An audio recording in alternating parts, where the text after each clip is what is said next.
Bonjour tout le monde et bienvenue dans mon bilan de juin, juillet, août. Ouais, ça fait longtemps. Alors pourquoi un bilan pour 3 mois? Parce que en 3 mois j'ai lu juste ça. Ça équivaut à 3 livres par mois à peu près. Et c'est vraiment pas beaucoup, du coup je voulais pas faire à chaque fois une vidéo pour 3 livres. Je me suis dit j'en ferai une de l'été. Donc du coup ben voilà, c'est parti. Bon déjà, un petit un grand merci à vous, parce que vous m'avez envoyé des messages pour me demander, vous m'avez dit que vous attendiez avec impatience ma vidéo et ça m'a fait juste trop plaisir. Genre, j'avais hâte de revenir sur YouTube, mais c'est vrai que non seulement j'avais pas le temps et puis je voulais pas faire des petites vidéos de 3 livres. Alors maintenant, je vais faire cette vidéo, mais n'hésitez pas à me dire ce que vous auriez préféré. Alors si j'avais fait une vidéo par mois de 3 livres ou une vidéo maintenant pour les 3 mois de l'été. Voilà. N'hésitez pas à me dire parce que moi j'ai fait ce que je pensais être le mieux pour vous, mais c'était peut-être pas la bonne solution. Et aussi, deuxième précision, tous les livres que j'ai lus sont des services presse, sauf un qui était ma lecture plaisir. Ça veut pas dire que j'ai pas pris de plaisir en lisant les autres, mais c'était, moi quand on m'envoie un SP, je le lis en priorité sur les autres parce que c'est tout simplement mon job, donc je le fais. Et du coup, là, j'avais pas mal de SP. Donc, en fait, tous les livres que j'ai lus cet été, c'était des SP. Et heureusement qu'il y en a qui étaient vraiment super bien, parce que sinon, ça aurait été compliqué. On commence avec le tout premier. Donc là, je vous pars de juin. Ok, donc là, c'est mes lectures de juin. De larmes et d'écume. Alors, incroyable, je vous le dis direct, j'ai vraiment trop aimé. C'est un livre d'intrigue en fait, où il retrace une histoire qui s'est passée il y a des dizaines et des dizaines d'années, c'était en 1884. Et en fait, c'est un bateau, comment ils appellent ça? Non, c'est pas vraiment un bateau, ils appellent ça une volette. Géolette, voilà, une géolette. C'est une géolette qui a été retrouvée en mer, pas du tout abîmée, mais totalement vide de son équipage. Et en fait, il retrace cette histoire en imaginant un scénario. Parce qu'en fait, il y a des scénarios qui ont été imaginés depuis toujours, mais on n'a jamais eu la réponse. Qu'est-ce qui s'était vraiment passé? Pourquoi on a retrouvé le Marie Céleste, qui est le nom de la géolette, tout seul, voilà, sans son équipage. Et pas de dégâts qui auraient pu faire couler un bateau ou qui auraient pu pousser son équipage à quitter le bateau. Donc c'est hyper prenant. J'ai trop aimé, vraiment. Donc c'est inspiré de faits réels, mais bien sûr, l'auteur rajoute sa touche personnelle et son imaginaire. Mais vraiment, je l'ai trouvé incroyable. Incroyable. Je m'attendais pas à aimer autant ce livre, mais en fait, je l'ai commandé en SP parce que le résumé m'avait trop intriguée. Si vous voulez, je vous le lis. Je vous le lis, puis je verrai si je le garde au montage. Londres 1884, le jeune Spotty Finch fait ses premiers pas à la City auprès de Basil Huntley, un enquêteur obsédé par les naufrages. Quand un vieux corsaire leur apporte le journal d'une passagère clandestine de la Marie Céleste, géolette retrouvée 11 ans plus tôt sans personne à bord, la tentation de résoudre l'énigme est irrésistible. D'autant que cette passagère pourrait bien être Elsie, l'amour de jeunesse de Basil. L'enquête commence et le récit nous embarque dans une traversée inoubliable. Moi, j'ai lu le résumé et je voulais absolument lire le livre. Et du coup, c'est ce que j'ai fait et j'ai pas regretté parce qu'il est vraiment trop bien. Donc voilà, je vous le recommande. Je vais vous parler juste pour ce livre, non, mais il en vaut la peine, vraiment. Ensuite, j'ai lu le fameux Fallen Angel. Alors bon, lui, je vous avoue que c'était pas du tout dans le même thème que celui d'avant, mais je l'ai dévoré parce que c'est addictif, ça se lit tout seul. En général, ce qui vient de Wattpad, c'est le cas, franchement. Ça se lit super bien. Et du coup, c'est ce qui s'est passé. Donc franchement, j'ai vraiment grave accroché. Il y en a beaucoup qui disent qu'il est beaucoup mieux que Captive. Je trouve pas du tout, personnellement. Vraiment pas du tout. Du tout. Mais comme on dit, les goûts et les couleurs, hein, ça c'est chacun son avis. Moi, je sais que j'ai été bien plus attachée au personnage dans Captive. Quand j'ai quitté Captive, j'ai eu l'impression de quitter une famille. Alors que là, non. C'est un one-shot que j'ai apprécié. que j'ai dévoré, qui s'est lu tout seul. Très sympathique l'histoire, mais bon, j'ai pas d'attache particulière au personnage. Voilà. En tout cas, c'était vraiment sympa. Donc on est dans une mafia, encore une fois. Mafia, il y a une romance, un enemies to lovers. Voilà, voilà, le topo quoi. Je pense que vous connaissez un petit peu le style, mais franchement, très sympathique à lire. Voilà, j'ai bien aimé. Ensuite, donc là on est toujours en juin. J'ai lu Love, Jason Thorne. Alors, je pensais que j'allais mieux aimer que ça. Mais en fait, lui, je le trouve cringe. Le personnage, là, Jason, je le trouve grave cringe. Il y a des trucs qu'il fait que j'aime pas. Je trouve qu'il considère mal la femme. Et en fait, il m'a mindfuck le cerveau, celui-là, parce que, genre, je kiffais pas. Tout le début, je kiffais pas. Et genre, je sais pas, à la fin, j'ai bien aimé comment ça se terminait. C'était good vibes, machin et tout. Du coup, quand je l'ai fini, j'ai eu l'impression que, oh, cool le livre, tu vois. Mais en fait, après, quand je repense, je me dis, mais non, en fait. Non, le mec est cringe. L'histoire au début c'est un peu bizarre, tu vois, elle est amoureuse de lui depuis petite, lui c'est le meilleur ami de son grand frère et tout, tu vois. Non, finalement non. Finalement j'ai pas... Non. C'est une romance sans complication, vraiment, tu vois. C'est C'est simple à lire, non, franchement. En vrai, je pense que ça peut plaire à pas mal de personnes. Mais moi, ce que j'ai pas aimé, c'est comment lui il considère la femme. Il est grave cringe à des moments. Et aussi, des fois, il y a des relations sexuelles qui me plaisent pas du tout. Euh, c'est pas que c'est pas consenti, mais si. Genre, en fait, la personne part du principe que la personne veut, tu vois. Alors, elle a raison, la personne veut. Mais il n'y a pas de demande, il n'y a pas de... Ça y va quoi, direct. Pose pas de questions. Et j'ai pas aimé.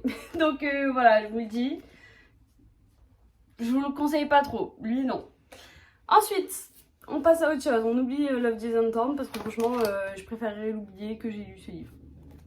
Ensuite, donc on passe en juillet et j'ai lu Nobody Like You, qui est le dernier tome de la trilogie Somebody Like You de Estelle Mascam, qui avait écrit Did I Mention I Love You, que j'avais beaucoup aimé. Et bah écoutez, j'ai beaucoup aimé. Alors j'étais trop contente de le lire en été.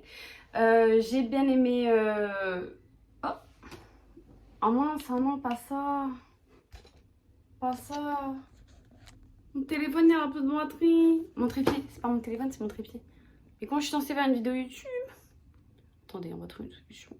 Bon, du coup, vous êtes sur des boîtes de chaussures. C'est le mieux que je pouvais faire. C'est bien. J'espère que, bon, pour vous, ça change pas trop. Donc, je disais, j'ai bien aimé la clôture de cette trilogie. Sachez qu'au début, je pensais pas que j'accrocherais autant.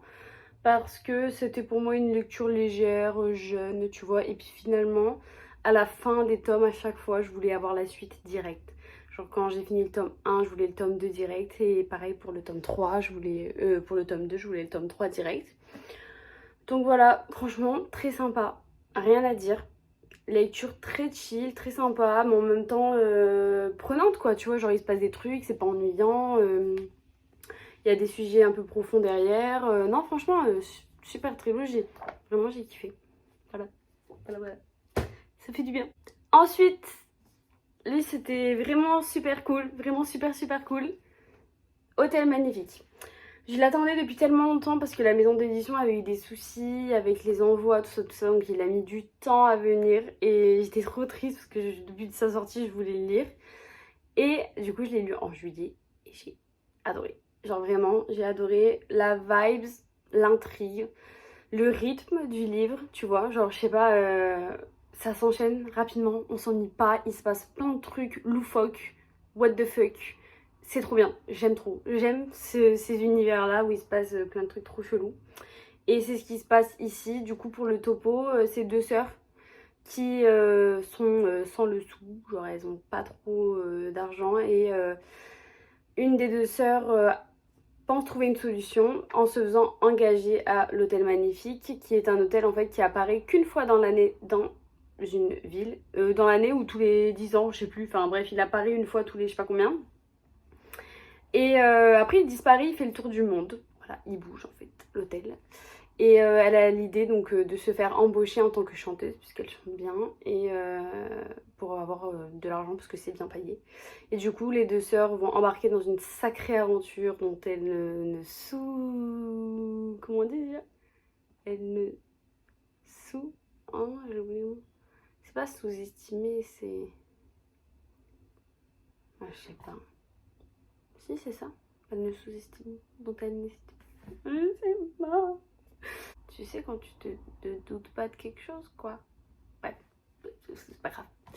Elle s'en doutait pas. Voilà, une histoire voilà, pleine d'aventures. Et du coup, c'est un one shot. J'ai vraiment beaucoup aimé. Genre, j'aurais pu en lire 2, 3, des trucs comme ça parce que c'est trop ma botte. J'aime trop. Après, je pense que il avait besoin que d'un tome, donc c'est très bien, tu vois. Mais du coup, voilà, super. Genre, je recommande grave. Grave, grave, j'ai adoré. Lisez-le, il est super bien, vraiment. Et du coup, Hôtel Magnifique m'a donné envie de relire Caraval, parce que, bon, il y en a plein qui disaient que Hôtel Magnifique c'était une refrappe de Caraval. Non, c'est pas vrai. Ça fait penser à Caraval, en fait c'est l'univers qui fait penser à Caraval, parce que c'est un endroit complètement fou où il se passe des choses folles, tu vois. Mais c'est pas du tout pareil non plus, quoi. C'est pas parce qu'il y a deux sœurs qui vont s'embarquer dans un truc comme ça. Le plot fait penser, mais l'histoire, c'est pas du tout pareil, tu vois, genre vraiment pas du tout pareil. Et du coup, mais ça m'a donné envie de lire Caraval, genre vraiment trop. Donc c'est ce que j'ai fait quand j'ai fini Hôtel Magnifique, j'ai commencé Caraval. Et bah, j'ai trop aimé, sans blague. C'était déjà une de mes... Enfin, c'est déjà un de mes livres préférés. La différence, c'est que je l'ai lu il y a super longtemps, ça doit faire, je sais pas, genre 5 ans facile. Et en fait, j'avais commencé par le tome 2, je m'étais trompée. J'avais commencé par les Legendary. Et du coup, je comprenais pas les gens qui disaient ouais Donatella elle est relou et tout. Tous ceux qui commencent par Caraval ils aiment pas Donatella. Alors que moi Donatella elle est dans mon cœur tu vois. Du coup je me suis dit vas-y je vais lire Caraval pour essayer de les comprendre. Ben je comprends toujours pas. Je comprends toujours pas. Moi Donatella elle est trop dans mon cœur, je l'aime trop même dans le 1. Genre oui elle peut paraître. Mais il faut savoir voir au-delà des apparences. Non mais oh, franchement on est où là? On est des lecteurs ou pas? Non, franchement, moi je reste sur mon positionnement. Donatella, je l'aime trop. C'est tout. Et c'est plus Scarlett, moi, qui me gonfle, tu vois. Mais elle est touchante aussi, tu vois. Donc, bon, voilà. Je les aime les deux, je les aime les deux. Mais Donatella, elle est trop, trop, trop dans mon cœur. Laisse tomber. Donc, voilà. Et il y a des choses que j'avais oubliées. Donc, ça m'a fait plaisir de relire et tout. En soi, j'avais quand même. C'était une histoire qui m'avait marqué, donc je l'avais quand même bien en tête. Vraiment bien. Mais du coup, ça m'a fait plaisir de le relire, genre j'ai juste kiffé. Et c'est ça ma plaisir lecture de ces 3 derniers mois.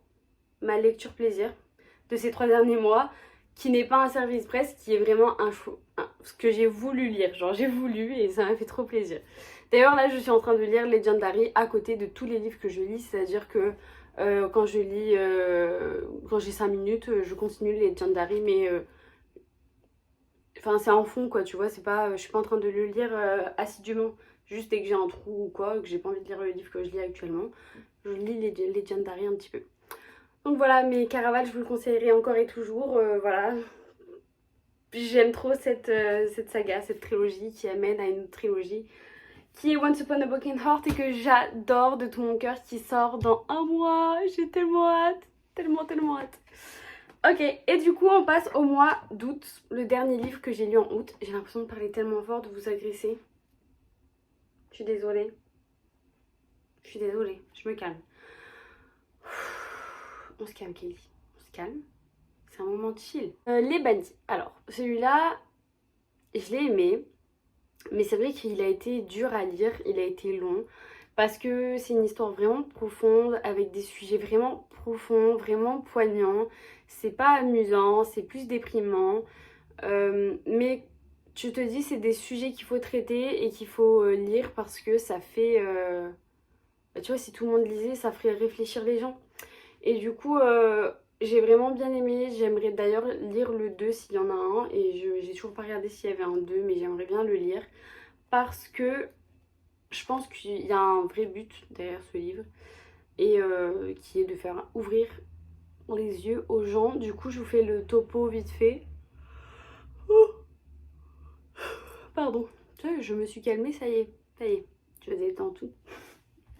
Donc en fait, on est sur une dystopie dans un monde réel, hein, mais c'est une dystopie. Et on a donc les terriens et les... Comment ils s'appellent déjà? Les Illyriens. Les terriens et les Illyriens. Donc les Illyriens, c'est des êtres humains, hein. Clairement, ça ressemble à un être humain, mais il y a quelques différences, tu vois. Genre, ils ont des yeux pas pareils. Il y a quelques différences sur leur physique qui montrent que c'est pas des terriens. Voilà, donc il y a la distinction qui est faite très clairement entre les terriens et les Illyriens. En gros, les Illyriens, ils avaient leur planète et les terriens sont venus la conquérir. Mais à la base, ça s'est bien passé. C'est juste qu'avec le temps, les terriens, ils ont voulu trop prendre aux Illyriens. Et du coup, ça a mené à des rébellions, tout ça. Donc en fait, le topo, c'est qu'on a deux peuples qui ne savent pas vivre ensemble. Et on est vraiment plongé à fond dans ce problème. Ça tourne autour de ça concrètement. Et on a les deux points de vue. Donc quand je vous dis que c'est poignant, c'est très poignant. Il y a des attentats, des trucs comme ça. Et le gouvernement qui essaye de prendre des décisions, la rébellion. Enfin bref, franchement hyper poignant, hyper intéressant, mais lourd à lire. Tu vois, genre c'est pas une lecture que tu lis en mode chill. Genre quand tu lis, t'es concentré et t'es prise dans l'histoire quoi, tu vois, t'es pas en train de relaxer là du tout. Du coup, je pense que c'est pas une lecture qui est pour tout le monde. Genre si ce genre de livre vous intéresse pas, ne lisez pas ça. Genre clairement c'est pas une lecture chill où tu vas dévorer les pages, où tu vas rigoler, où tu vas surligner un milliard de trucs. Là tu surlignes rien du tout. Tu prends juste la globalité de son histoire et tu fais le rapprochement entre la fiction créée dans ce livre et la réalité qu'on a sur Terre avec le racisme et les peuples qui se font la guerre. Et forcément ça te touche. Donc voilà. Moi j'ai vraiment bien aimé le livre. Maintenant ça n'a pas été une lecture de tout repos. Voilà, c'est tout ce que j'ai à dire. Et honnêtement si vous êtes beauté, parce que je vous ai dit, lisez-le, il est cool. Voilà. Alors, après cette lecture bien poignante, j'avais besoin d'un truc chillax. On rigole, mais pas trop. Et du coup j'ai lu The Evil One de BMR. Alors, c'est un tome 2, mais c'est pas grave, on peut le lire indépendamment. C'est ce que j'ai fait. Parce que j'avais pas compris que c'était le tome 2 quand je l'ai commandé, tout simplement. Mais quand je l'ai compris, j'ai demandé à l'éditrice. J'ai dit, ah mince, j'avais pas vu, c'est le tome 2, machin. Elle m'a dit, pas de soucis, tu peux le lire indépendamment. C'est ce que j'ai fait donc. Et j'ai kiffé. Franchement, j'ai kiffé. Lecture grave chill. Enemies to Lovers, bonne trope. Dark Academia, bonne trope. Tout ce que j'aime. Au début, j'avais peur que ce soit cliché, mais finalement, pas du tout. La relation, elle évolue super bien dans le sens où c'est long. C'est un vrai enemies to lovers. C'est pas genre en mode de deux, c'est bon, c'est un bisounours lui. Non, pas du tout. Genre lui, il est vraiment, genre c'est un enemies to lovers, c'est un des plus. Lui, il est vraiment méchant avec elle, tu vois. À la base, au début, il est vraiment méchant. Vraiment. Il veut juste lui briser sa vie, tu vois. C'est vraiment son but. Son seul et unique but dans la vie. Et du coup, c'est la vraie trope. Voilà. C'est de l'Enemies to Lovers, le vrai. Et j'ai vraiment bien aimé. Vraiment bien aimé. Il y a des phrases super cool dedans. Tu vois, j'ai pas surligné, mais j'ai pris en photo avec mon téléphone. Des super passages. Et du coup, je pense que je vais lire les autres parce que c'est The Golden Trinity. Ça s'appelle, les trois. Et le premier c'est The Secret One, là c'est The Evil One et le troisième je sais pas mais je compte le lire. Surtout que c'est sur un personnage qui a dedans et je le kiffe le perso donc c'est sûr que je vais le lire. Donc voilà. J'espère que vous allez le lire, il est vraiment super cool. Alors vraiment. C'est la botte à tout le monde je pense, franchement. Je pense que tout le monde peut kiffer sans problème. Et ensuite, le dernier que j'ai lu, que j'ai fini hier soir à 1h du matin parce que je voulais absolument le mettre dans cette vidéo. Et je l'ai dévoré, hein. Genre je me suis pas forcée à lire, hein, vous inquiétez pas.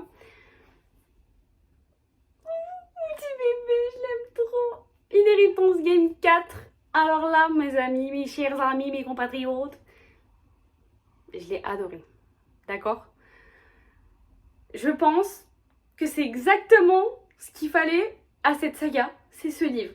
En fait, je vous explique. Donc Inheritance Game, on suit Avery, qui est donc la nouvelle héritière d'un multimilliardaire, mais qui ne fait pas partie de la famille. Donc on suit Avery qui s'intègre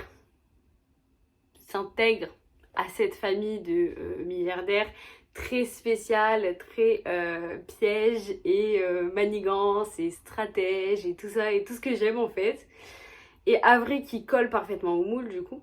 Mais du coup moi j'ai adoré Inheritance Game, tu vois, j'ai adoré les 3 premiers parce que ben, je kiffais Avery, je kiffais le plot. Mais je pense que Inheritance Game avec Avery aurait mérité Je pars encore super fort. C'est que quand je suis excitée par un livre en fait. Je suis désolée. En fait, je pense que Inheritance Game avec Avery aurait mérité 2 tomes. Même si moi, je suis contente de lire 3 tomes parce que j'aime l'univers, vraiment. Mais je pense que ça n'a pas été bénéfique à l'histoire qu'il y ait 3 tomes parce que ça rajoutait certaines longueurs, certaines énigmes qui n'étaient pas nécessaires en fait. On s'éparpillait un peu trop, c'était pas nécessaire. Je pense vraiment qu'en 2 tomes, ça aurait été parfait, genre vraiment la perfection. Et du coup, quand ils ont dit vas-y, hein, Inheritance Game 4, je me suis dit, bon, je suis contente parce que j'adore l'univers, mais je me suis dit, ça va tourner autour de quoi? Est-ce que ça va pas être encore la même histoire où on va avoir des énigmes à tout va, mais qui n'ont pas de sens, qui sont là juste pour rallonger l'histoire? Je savais pas trop, tu vois. Mais en fait, ils ont été big brain. Incroyable. En fait, donc on suit uniquement Jameson et Grayson. Et alors, je vais pas vous dire quand est-ce que ça se passe parce que ce serait peut-être un peu spoilé, mais bref, voilà, vous n'avez pas vraiment besoin de le savoir dans l'immédiat.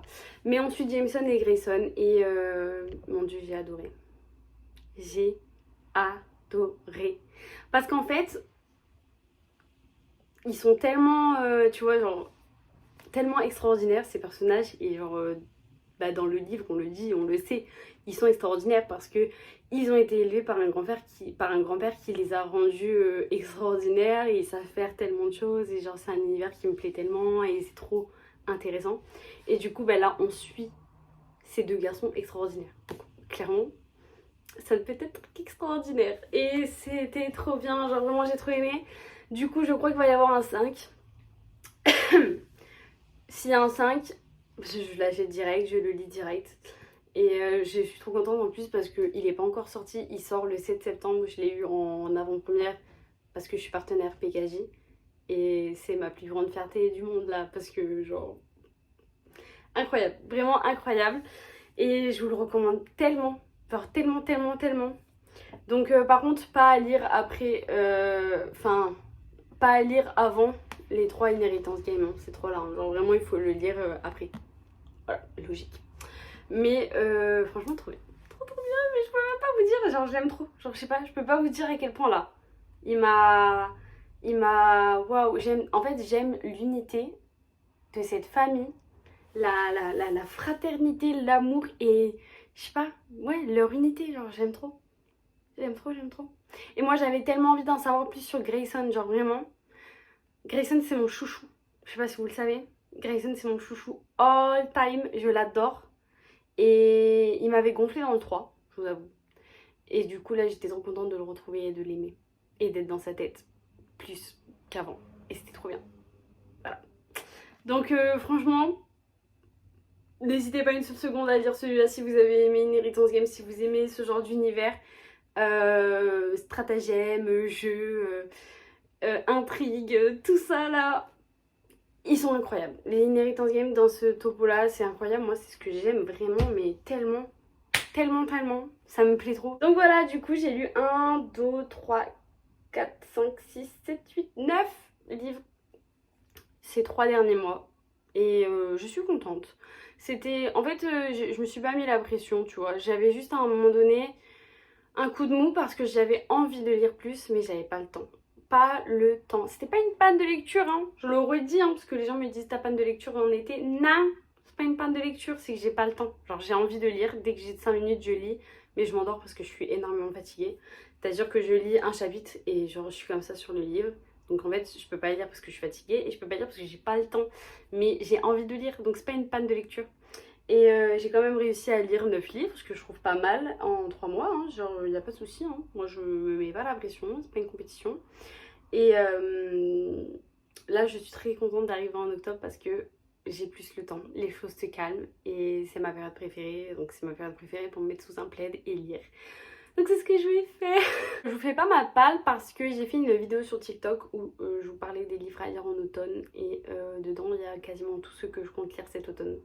Donc il suffit d'aller voir ma vidéo de TikTok. Voilà. Encore un grand merci d'être là, d'être sur YouTube, de me suivre, d'être si content de voir mes vidéos, ça me touche trop. Je sais pas pourquoi vous êtes si content mais ça me fait trop plaisir.